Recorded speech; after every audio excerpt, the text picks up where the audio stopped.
Welcome to Voices from the Bench, a dental laboratory podcast. Send us an email at info@voicesfromthebench.com or look for us on Facebook at Voices from the Bench.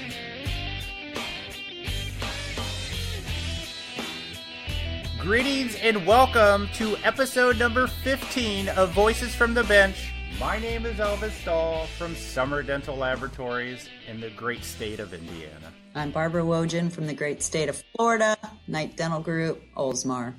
I will say Florida is probably slightly better than Indiana. I'm not sure. I can tell you right now it's about 95 degrees. It's hot as hell. It's been raining for a couple days, and it's fun. Today was the first day in Indiana in about a week that you could be outside longer than 5 minutes. It's wonderful. Why? Because it's hot? Yeah, hot and muggy and just gross. It's no fun. It's no fun. You don't even want to go to the pool. It's too hot.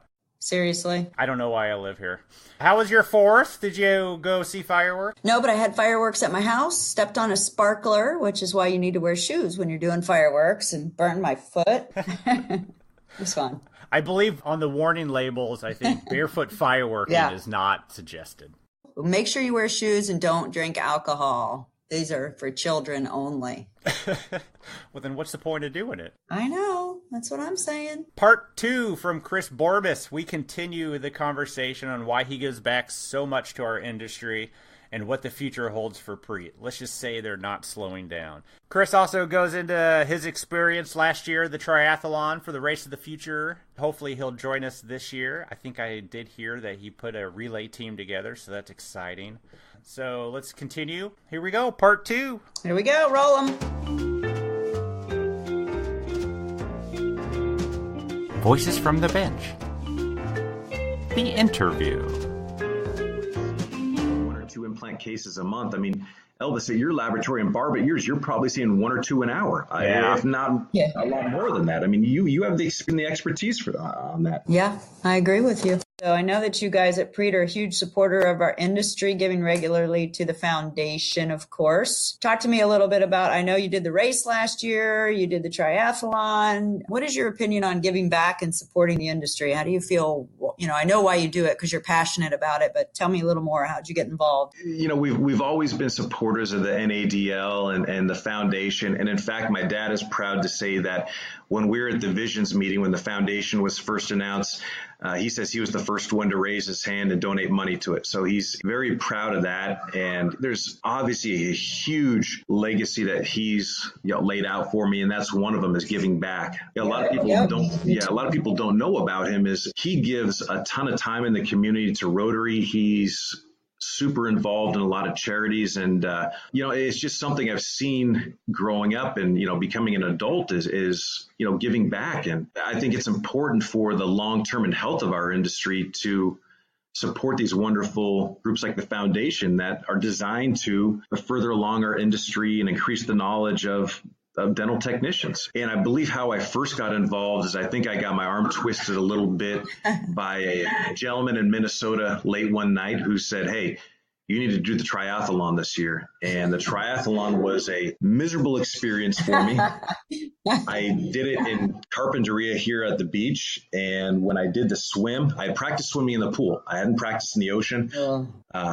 When I got out and took a 90-degree turn, I turned towards the ocean to get a breath of water, and I swallowed half the ocean, and it was miserable. So I got passed by the 40-year-old women. I got passed by the 50-year-old men, and then I finished with the 50-year-old women group. So there was 2.5 groups that passed me by the time I made it out of the water, doggy paddling out of there. But it was a lot of fun, and it was a great experience. And this past year, being able to be part of the NADL board has just been eye-opening to see how many dedicated professionals there are and what's going on. And it really is an honor to be part of that group and to give back. Selfishly, it's a blast. It's such a wonderful group of people. Yeah, not that we would know anything about going to Denver and having fun, but we work hard and we do have a little bit of fun. But, I echo that. I got kicked in the face when I was swimming in Lake Michigan on my leg of the triathlon, and I jumped out of the water. I was like, what the hell?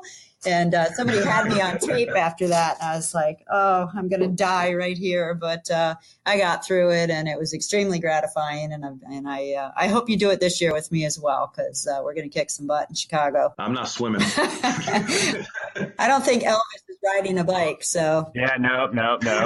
Chris, are you going to do the relay? Are you going to participate at all in the triathlon this year? If I can find a swimming partner, I will. I mean, after somebody like Stuart Steinbach or Sean Nowak or Tad or Bob, after one of those supermen finishes the full triathlon, maybe they'll come back and do the swimming for me. Unless they give me a kickboard, I'm not doing it. Well, I'm also looking for a swimmer. So if anyone out there is listening, I have no desire to do it. It's a quarter mile. If you're a swimmer, it's a quarter mile. It's the first leg. It's a lot of fun. Contact Chris or Elvis and a biker. So. That's great. So you mentioned you're on the NADL on the board with Barbara and I this year. What made you decide to get so involved you actually got on the board? I mean, it's one thing to donate money, but it's actually something to donate time. Why'd you join? You know, I think this is super important time for dental technology right now. You know, I was reading a book recently, and it said that, you know, the Intel processor going back to 1971, the advances they've made of doubling every 2 years. You know, if you'd taken a 71 VW bug, and if it had advanced at the same speed as a microchip, it would go 300,000 miles an hour, and you would get 1 million miles per gallon, and it would cost 4 cents. And, you know, we're not moving that quickly in dental technology, but it's awfully fast right now. And, you know, I think I do have kind of a unique perspective because I am out on the road so much. You know, the last couple of years has been about 35 weekends a year. Wow. And, you know, I have had the pleasure of talking to so many different folks across the country.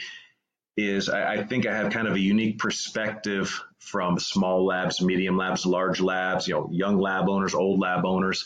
And with that different perspective, I wanted to try and provide a different perspective. And the other thing is I kind of look at our company and I see a lot of parallels between where we're at now and where we were at 5 years ago with a lot of the smaller and mid-sized laboratories, because we had the choice, hey, we need to invest in technology and infrastructure and people to grow, or else we're done. You know, that might have been 10 years ago we had that decision, but, you know, I see a lot of parallels in that. And I think I understand, you know, the 5-person laboratory, the 20-person laboratory, the 40-person laboratory, where the owner is working, you know, 60, 80 hours a week. I understand that. And again, I see a lot of parallels, and I think, you know, my experience growing our company, talking to a lot of different people, I think there could be some insight I could add to the discussions about our industry going forward. I agree. I'm happy to see you on it. I was happy when your name was mentioned. Well, thank you. Yeah. So how has PREAT changed with the industry? Obviously, it's been around for a long time, and a lot of changes, as you just mentioned, has happened over the years. How do you stay relevant? Oh, it's kind of like that book, you know, Who Moved My Cheese?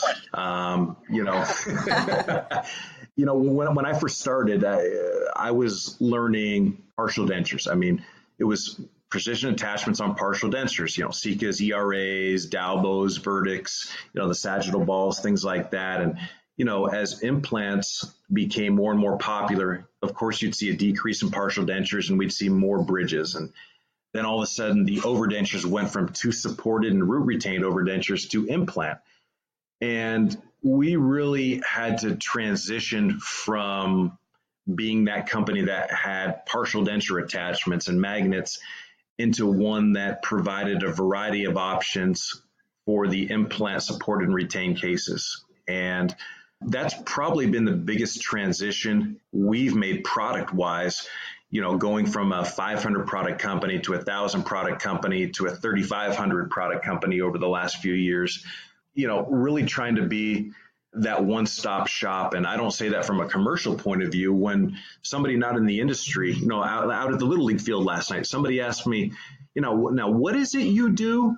And I said, oh, you know, we provide the parts that connect an implant to a tooth, you know, whether it's a single tooth or a bridge or, you know, full arch. And they kind of said, oh, okay, well, so you have like screws and pieces like that. And I said, think of us like a dental hardware store. You walk into the hardware store, you go to the screw aisle, you're picking out the nuts, the bolts, the screws. I said, that's kind of what we're like. We're kind of like that big dental hardware store, the Ace Hardware of the dental industry.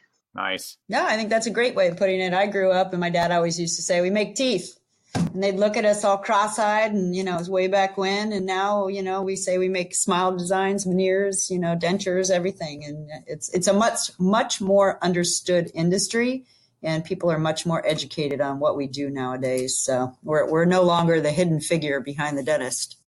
Absolutely. So where do you see PREAT going in 5 or 10 years? Do you have any big plans that are in the work? I mean, you mentioned that you're going to be looking for a bigger location. The one big decision I have is whether we manufacture in-house or not. And right now we have 3 or 4 job shops that we work with exclusively, and they all have their own strengths, whether it's injection molding, whether it's Swiss screw machines, whether it's CNC, different things like that.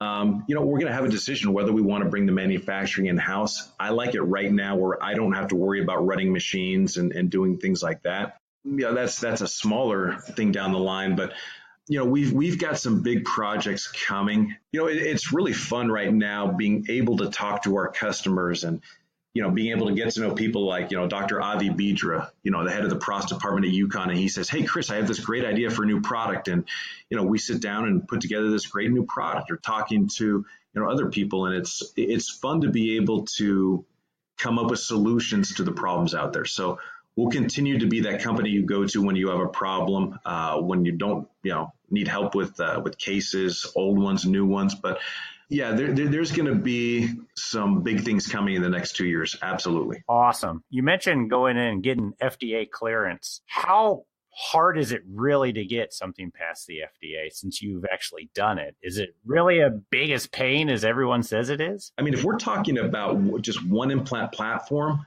especially when you're getting into the testing and the cost of the implants and the abutments and all that, it can be $100,000 before you know it. And that's probably on the low side. It's expensive. Wow. It sounds like it's very time consuming too. It is. I mean, one of my biggest frustrations over the last few years is I felt like my job was regulatory. I was doing all the testings and designs and coordinating all that. And I want to be on the phone. I want to be on email. I want to talk to, the technicians and the prosthodontists and the dentists. I want to be out there, talking to folks and troubleshooting cases and working on designs. I love that. It's funny because the customer service staff tries to buffer me a little bit right now, and I tell them not to. And they'll be like, hey, would you mind taking a call from, or are you available? Absolutely. I love that. I mean, that's to me, that's the best part of my job. I absolutely just, it's a blast. So anything's better than regulatory. I imagine it. I agree. Yeah, I think I'd rather talk to somebody rather than fill out FDA paperwork. Oh, God. So what are some of PREAT's top-selling products of all time? What's really been the product that put you guys on the map? Honestly, I don't think it's been one product that's put us on the map. Honestly, I think it's the foundation that my dad laid. I mean, he, for 50-something years in this industry, worked his tail off, lugging crates around to show after show after show. And, when I start to get tired, like I was, last week after 9 out of 10 weekends on the road, I'm like, man, I'm beat. And I thought, I've only been doing this for, 20 years. He did this for 50 years, suck it up, Buttercup. Yep. I think it's the legacy and foundation he laid with the name PREAT. More so than any particular product. And, Barb is a second generation, this. You come into it and you got big shoes to fill. No doubt about it. It's one of the things I love. I think there's probably more second and third generation businesses in our industry than a lot of other ones. And it's fun to be able to sit down at the different shows and talk to other second and third generation owners and compare notes and tell sob stories and success stories. Yep. And it's a blast. Yeah. I agree. Yeah, I guess, Elvis, if I was going to talk about one particular product, I mean, back in the 80s when we started, it was Sika attachments, which, we still service nowadays, then Shiner magnets, but Locator was a huge product for us. Right now, our non-OEM implant parts is a huge part of our business. Our Prism Design Center, where we're, the only company in the U.S. that's 3D printing, selective laser melting implant bars, is a huge part of who we are. The designs we have there are just amazing. The results are out of this world. There's a lot of really good options out there for bars. There's a lot of good companies. Panthera does great work. Hygienics, Core 3D. There's a lot of fantastic companies out there. I think we have a unique position there with our Prism Center, simply with the printing technology. So yeah, I wouldn't say it's any one product, but probably an accumulation of a number of items. Yeah, there's nothing wrong with that. I have a question about your dad. Is he still around? He quietly retired in March. And I kind of wanted to do a big thing for him, and I think he kind of poo-pooed it. And, we'll still see him around. I'm hoping that he'll come back to Chicago next year. And I really enjoy being able nowadays to say, hey, we get together for lunch, and it's so wonderful to have a sounding board like that and to pick his brain and say, hey, what do you think about this? It's just really fun. I really enjoy our relationship nowadays, not having the stresses of trying to work together. Yeah, so it's really fun because 10 years ago, we shared a big room. We shared an office. And I would keep tennis balls at my desk, and I would throw them across the room at him because he would be speaking so loud on some calls I couldn't hear who I was talking to. I would throw tennis balls at him. Awesome. It was fun. I think back to, obviously he's been the biggest influence on me in the industry, but there's not a but. And I think of two other people, and this weekend we had the pleasure of having Bruce Keeling speak for PREAT at the WIPMIX and GC and PREAT Creative Edge Day before Lab Day West. And, Bruce Keeling is one of those, again, gentlemen that is just, he's a wealth of technical knowledge, spending 60 years in the industry. But more than that, he is truly one of the best men I've ever met. And I look up to him more for the man he is than the technician he is. He is truly one of the finest gentlemen I've ever met. And, I would say the other big influence on me would be Bill Aremus, who retired a few years ago from Bago. Again, truly a gentleman, one of the finest men I've ever met. And, I had some great role models to try and, learn from and pattern myself from. And, as I grew up from being that punk little kid to, hopefully an adult nowadays. Debatable, yes. I like that when you said you had the tennis ball and you used to chuck it at your dad, because I used to sit right next to my dad and I still call him in to die trim for me. That's why I was curious to see if he would still come by and if you still talk, because it always seems like every family event, every dinner, or, Night Dental always comes up and we always talk about the good times. And even though they're retired, they're still right there mentoring us. And I have the same thing. It's pretty neat. Thanks for sharing that. Absolutely. Yep, we're blessed. Yep. You think your dad would come on the podcast sometime, talk about the good old days? Mine would. Oh my gosh, that would be fantastic. We can do a second generation podcast. He probably has more stories than most people I can think of. Oh my gosh. He would be just a wealth of knowledge. That would be a blast. I'd love to listen to that. All right, well, do me a favor. Put a bug in his ear. See if he's interested. My only concern is he's going to tell the dirt on me, all the bad stuff. No, there's none of that. I don't have any of that either. we could fill hours with just that stuff. So I know, unfortunately. Well, Chris, kind of wrapping up here. Is there anything you want to get out about yourself or PREAT? I know you spend a lot of the time touring the country. What do you have coming up? What's exciting? Where will you be speaking this summer or next fall? Is that already lined up? Thankfully, we have a break coming up right now. I have 2 laboratory visits in 2 weeks. And then after that, it's quiet. I think it's quiet until September, and which is wonderful. And then I think September starts up at Lab Day East. I think we'll have about 6-7 speaking engagements, September, October, November, and then it quiets down again. So, I'm excited because in July we'll be taking a week-long vacation with the kids. And, my boys are 14, and the 14-year-old is 6'1", and thinks it's funny to look down on me, but he only weighs 120 pounds, so I can still pick him up with one arm. And he challenged me that on the other day, and I picked him up with one hand. And so he doesn't think that's so funny. But my 14-year-old is now 6'1" and going into high school, and John is 11 and Sam is 8. And it's going to be wonderful to have a quiet week and just spend time with them. And it's one of the biggest challenges is for all of us is balancing that work-life balance. So yeah, I'm really looking forward to taking a week off this summer. I joined a group called Vistage about 5 years ago, and they beat me up because from 2002 until 2015, I hadn't taken a week off or hadn't taken a vacation. So in 2015, I took a week off, and it was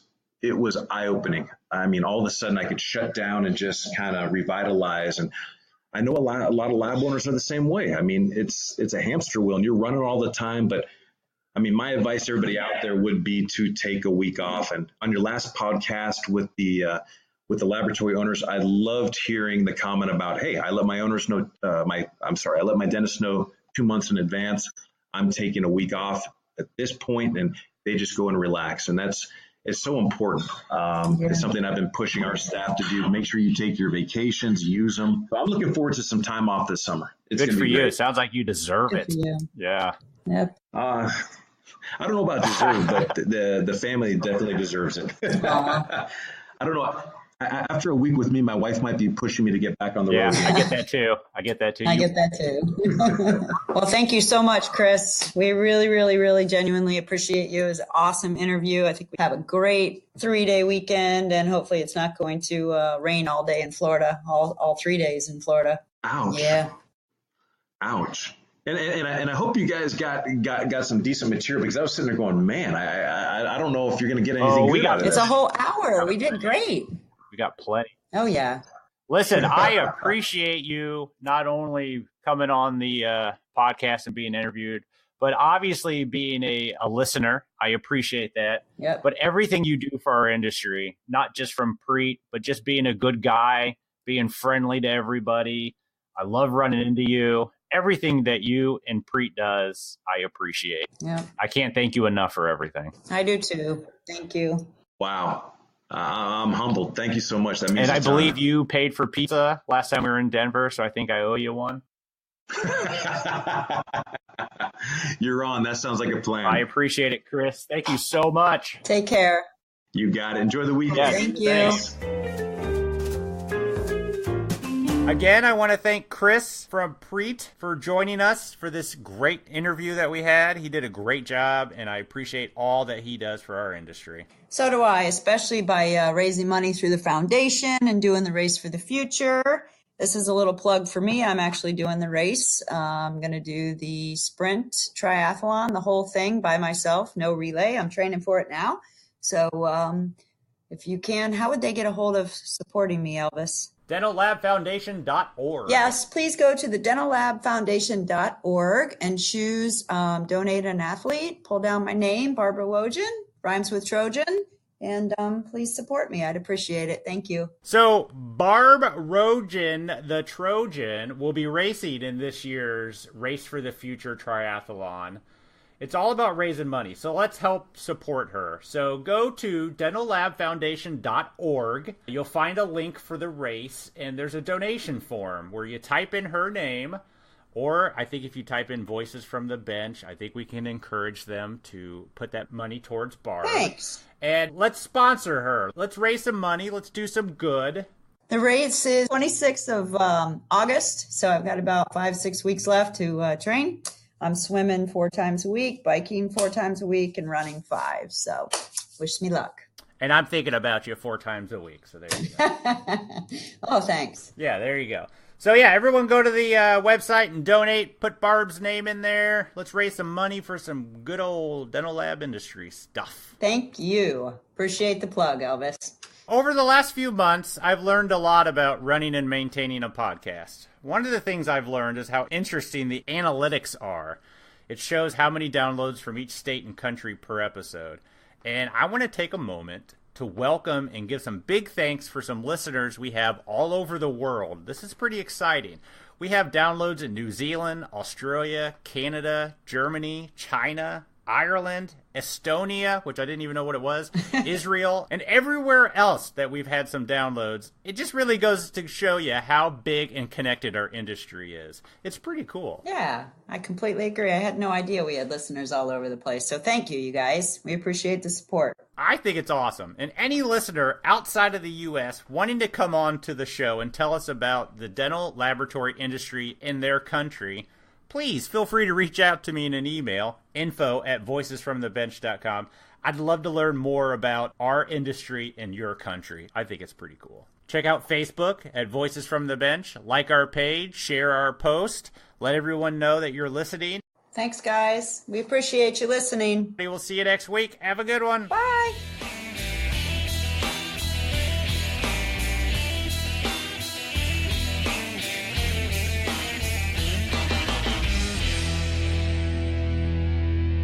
You must be f***ing perfect all the time.